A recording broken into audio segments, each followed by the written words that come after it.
The third week in October is known to only a few as Freedom of Speech Week. Every year, this week is dedicated to celebrating part of our First Amendment rights. At PHS, Titan TV celebrated Freedom of Speech Week because it is a huge reason why they are active in the schools today. Titan TV spoke with Garrett, the Ed Access Coordinator, to learn more.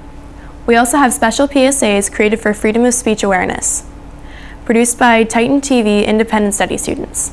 Freedom of Speech Week just highlights our First Amendment rights. So when the Bill of Rights was written and the First Amendment was put in there, it encompasses kind of these 5 things, which is freedom of speech, freedom to practice religion, freedom to assemble peacefully, the freedom to protest, and the freedom to hold a petition. Freedom of speech is a small piece of that, but it encompasses a lot of different things. Some would arguably say that it's evolved into freedom of expression because speech and press were relevant back when the Bill of Rights was written, but moving forward now you've got social media, you've got the internet, you've got television, you've got all these different avenues for expression, so it's kind of evolved into that.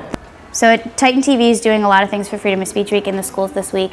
You'll see behind me we have a lot of poster and literature and graphics work to illuminate freedom of speech, and that's done specifically in the United States, and then we've got some world maps and information about stuff that's going on outside of our country. We've also got a couple of interactive things going on. We've got Titan TV free speech versions of selfie sticks. We've also got proclamations. PAC TV, as a nonprofit, put out a statewide proclamation in 2011 that is actually a piece of legislature that was signed by the governor to celebrate Freedom of Speech Week for public access. I wanted to translate that to students here. So we have self-proclamations for students, and it's what free speech means to me, and being able to have students think about and really understand and think about it reflectively of what freedom of speech means to them, how valuable is it, and why do they appreciate it or not.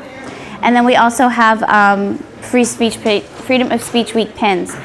Looking at it on a global scale, I think it's specifically important in schools that students see that this isn't the norm, that other countries and other students and youth don't have the rights that we have, even as youth. Once students here recognize that, it makes them think a little bit. And that's the whole point, is I want Freedom of Speech Week to challenge students, specifically in Pembroke, because that's where I work, to think about freedoms and to think about the voice that they have and just how powerful and how lucky they are to have it and use it.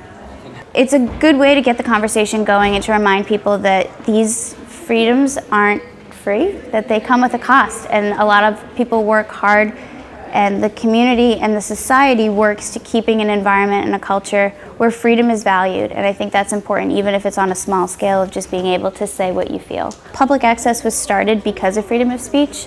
Large network companies were controlling the media that was going out when television first became of new age. So freedom of speech allowed regular individuals, community members, local members to be heard. I don't think this country would be the same without freedom of speech. We pride ourselves on a lot of liberties and a lot of freedom, and because of that we have the culture, environment, and society that we do. And that's important to me, that I have a voice and I can be heard, and I have the opportunity to express that if I so choose.